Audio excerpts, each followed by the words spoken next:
অন্তর্বর্তী সরকারের প্রধান উপদেষ্টা ডক্টর মোহাম্মদ ইউনূসের সঙ্গে আজ রাতে দুইটি বড় রাজনৈতিক দলের বৈঠক রয়েছে। এরই মধ্যে আমরা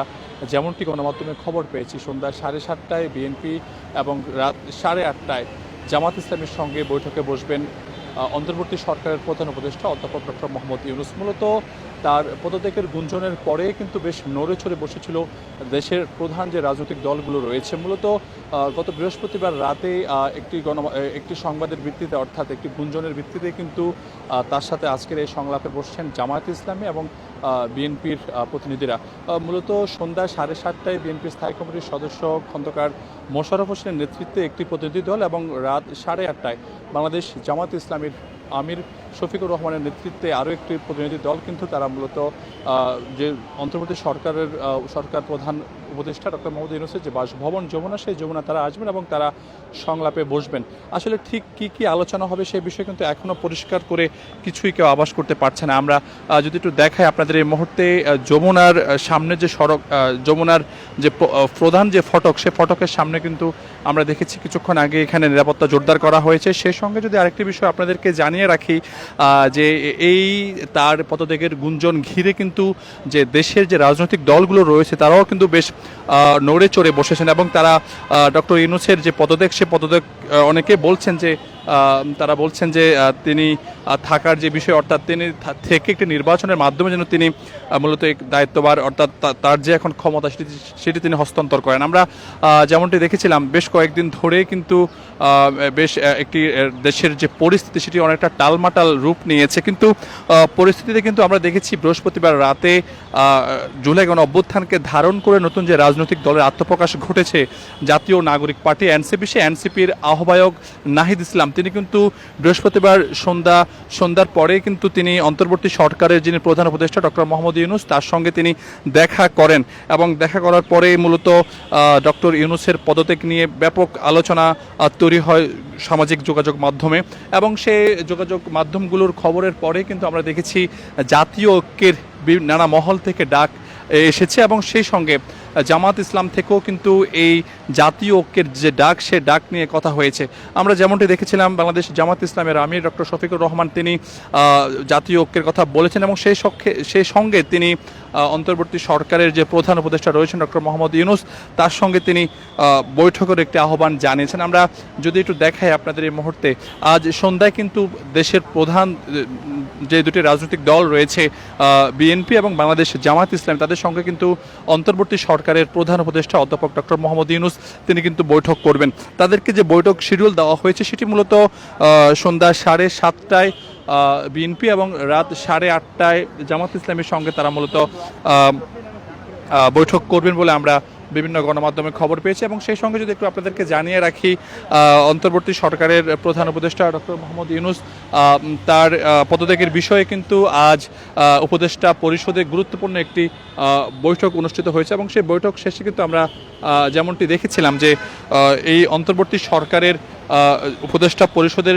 যিনি রয়েছেন পরিকল্পনা উপদেষ্টা, তিনি কিন্তু গণমাধ্যমকে বলেছেন যে অধ্যাপক অর্থাৎ প্রধান উপদেষ্টা পদত্যাগ করছেন না এবং তারাও কোথাও যাচ্ছেন না। এমন একটি সংবাদ কিন্তু আমরা তাদের যে সভা ছিল, জরুরি বৈঠক ছিল উপদেষ্টা পরিষদের, সেই বৈঠক থেকে তারা জানিয়েছেন। অপরদিকে আজ সন্ধ্যা যে বৈঠক রয়েছে দেশের প্রধান যে রাজনৈতিক দল বিএনপি এবং জামাত ইসলামের সঙ্গে, সেই বৈঠক ঘিরেও কিন্তু নানা মহলে নানা ধরনের আলোচনা তৈরি হয়েছে এবং জানিয়ে রাখি আপনাদের আজকের এই বৈঠক ঘিরে কিন্তু দেশের মানুষের যে মনোযোগ, সেই মনোযোগ কিন্তু অনেকটাই যমুনার দিকে রয়েছে। মূলত প্রধান উপদেষ্টার একটি বার্তায় অনেকটাই নড়ে চড়ে বসেছিল দেশের মানুষ এবং সেই সঙ্গে প্রধান উপদেষ্টা ডক্টর মোহাম্মদ ইউনূসকে ক্ষমতায় রাখার জন্য আমরা দেখেছি নানা ধরনের ঐক্যের ডাক এসেছে। সেই সঙ্গে আমরা আজ যেমনটা দেখেছিলাম শাহবাগেও কিন্তু বিভিন্ন মানুষজন তারা মার্চ ফর ইউনূস এমন একটি কর্মসূচি তারা শাহবাগে বিকেল থেকে এখন পর্যন্ত করছেন। আসলে ঠিক অন্তর্বর্তী সরকারের প্রধান যিনি রয়েছেন ডক্টর মোহাম্মদ ইউনূস তিনি কি পদত্যাগ করবেন কিনা আসলে এটি এখনও নিশ্চিত করে বলা যাচ্ছে না। এবং যদিও দুপুরের আমরা যেমনটা দেখেছিলাম যে যখন উপদেষ্টা পরিষদের জরুরি বৈঠক হয়েছিল, সেই বৈঠকে কিন্তু আমরা যেমনটা দেখেছিলাম যে এই সরকারের যে পরিকল্পনা উপদেষ্টা রয়েছিলেন তিনি কিন্তু গণমাধ্যমের সঙ্গে কথা বলেছেন এবং তিনি গণমাধ্যমকে এক প্রকার জানিয়েছেন যে প্রধান উপদেষ্টা পদত্যাগ করছেন না এবং সেই সঙ্গে যারা উপদেষ্টা পরিষদে আছেন তারাও কোথাও যাচ্ছেন না, এমন একটি মন্তব্য কিন্তু পরিকল্পনা উপদেষ্টা যিনি রয়েছেন তিনি করেছেন। আসলে ঠিক বলা যাচ্ছে না এখন পর্যন্ত যে আসলে অন্তর্বর্তী সরকারের যে প্রধান উপদেষ্টা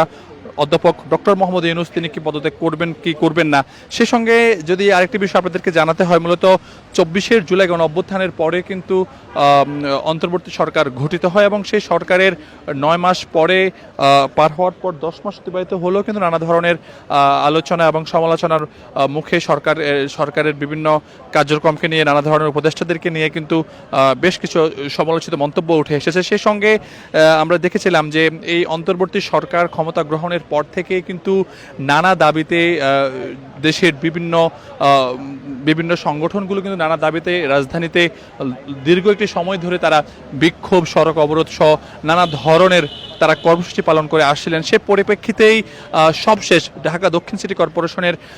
যিনি বিএনপি নেতা ইশরাক হোসেন তাকে মেয়র পদে বসানোর জন্য কিন্তু আমরা দেখেছি সবশেষ যে আন্দোলন সেটাও কিন্তু যমুনার সামনে হয়েছে। তো সবকিছু মিলে যদি বলতে হয় ঠিক প্রধান উপদেষ্টা এখনও কিন্তু গত 2 দিনে তিনি গণমাধ্যমকে কোনো স্টেটমেন্ট দেননি এবং যদিও তার অন্যান্য উপদেষ্টারা খণ্ড খণ্ডভাবে কথা বলেছেন। ঠিক দুইটি আজকে যে দেশের প্রধান যে রাজনৈতিক দল তার মধ্যে দুটি রাজনৈতিক দল বাংলাদেশ জামায়াতে ইসলামী এবং বিএনপির নেতাকর্মীদের সঙ্গে মূলত বৈঠক শেষে বিএনপি এবং জামাত কি বলেন সেটির উপর নির্ভর করছে আসলে বা তারাও বা কোনো ধরনের নতুন তথ্য পান কিনা বা গণমাধ্যমকে দেন কিনা সেটি একটি বিষয় রয়েছে। দর্শক, আমরা এই মুহূর্তে যুক্ত রয়েছি অন্তর্বর্তী সরকারের প্রধান উপদেষ্টা ডক্টর মোহাম্মদ ইউনূসের বাসভবন যমুনা থেকে এবং আমরা দেখতে পাচ্ছি এখানে আইন শৃঙ্খলা বাহিনীর সদস্যদের নিরাপত্তা জোরদার করা হচ্ছে। সেই সঙ্গে যেহেতু এই বৈঠক ঘিরে দেশের মানুষের চোখ কিন্তু এই মুহূর্তে যমুনাতে রয়েছে। সব কিছু মিলে যদি বলতে হয় আসলে ঠিক নতুন কি খবর আসতে পারে সেটি অপেক্ষার পালা এবং সেই সঙ্গে যদি আপনাদেরকে জানিয়ে রাখি আরেকটি বিষয়ে এখনও কিন্তু পরিষ্কারভাবে কোনো তথ্য গণমাধ্যমে আসেনি যে অন্তর্বর্তী সরকারের প্রধান উপদেষ্টা ডক্টর মোহাম্মদ ইউনূস তিনি পদত্যাগ করবেন। যদিও তার সরকারের একজন উপদেষ্টা অর্থাৎ পরিকল্পনা উপদেষ্টা তিনি কিন্তু আজকে গণমাধ্যমে জানিয়েছেন যে অন্তর্বর্তী সরকারের প্রধান উপদেষ্টা ডক্টর মোহাম্মদ ইউনূস পদত্যাগ করছেন না, সেই সঙ্গে তারা অন্যান্য যে সকল উপদেষ্টারা রয়েছেন তারাও কোথাও যাচ্ছেন না বলে কিন্তু জানিয়েছেন। তো দর্শক, কিন্তু সবকিছু মিলিয়ে বলতে হয় আসলে আজকে যে দুটি দলকে ডাকা হয়েছে বৈঠকের জন্য, বৈঠক শেষে বিএনপি এবং জামাত কি বলে সেটিও দেখার বিষয়। দর্শক, এই ছিল সবশেষ যমুনার খবর। আমরা আবারও যুক্ত হব অন্য কোনো খবর নেই এবং আরেকটি বিষয় আপনাদের জানিয়ে রাখি, মূলত এই খবর ঘিরে কিন্তু দেশের মানুষের চোখ কিন্তু এই মুহূর্তে যমুনার সামনেই রয়েছে এবং তারা বলছেন এবং আমরা দেখেছি বিকেলে শাহবাগে কিন্তু মার্চ ফর ইউনূস কর্মসূচি পালন করেছেন দেশের বিভিন্ন রাজনৈতিক ব্যানার ছাড়া, অর্থাৎ তারা বলছেন তারা সাধারণ মানুষ, আমরা এমন কিছু খবর দেখতে পেয়েছি। তো সব কিছু মিলে যদি বলতে হয় আসলে রাত যে আজকে যে দুটি সংলাপ রয়েছে অর্থাৎ বৈঠক রয়েছে অর্থাৎ সন্ধ্যা 7:30টায় বিএনপি এবং রাত 8:30টায় জামাতের সঙ্গে যে বৈঠক, সেই বৈঠক শেষে বলা যাবে অন্তর্বর্তী সরকারের প্রধান যিনি রয়েছেন উপদেষ্টা ডক্টর মোহাম্মদ ইউনূস তার পদত্যাগের বিষয়ে খবর কতটা সত্যতা পায়। তো দর্শক, এই ছিল যমুনা থেকে সবশেষ। আমরা আবারও যুক্ত হব অন্য কোনো খবর।